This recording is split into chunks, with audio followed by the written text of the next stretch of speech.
Former Minister of Aviation Femi Fani-Kayode has written a piece in defense of the founder of the Synagogue Church of All Nations, Prophet T.B. Joshua. Mr. Fani-Kayode published his article titled T.B. Joshua, There Was a Man I Knew on Sunday. He also posted the article to social media.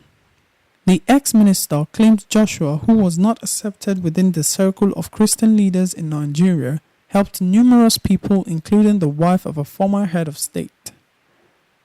There was a man I knew who helped the former head of state's wife gain access to her husband, whilst the latter was in detention and when his life was in danger, even though he had never met him, Fani-Kayode wrote.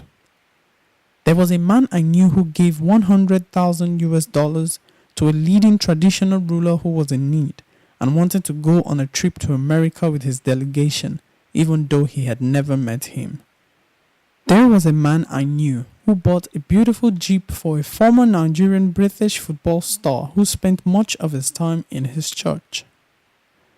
There was a man I knew who stood by the family of a leading son when the latter was kidnapped, even though they had never met.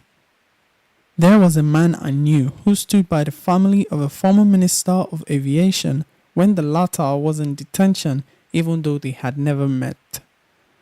There was a man I knew who fed more poor people and paid the school fees of more young people than all other men of God in Nigeria put together.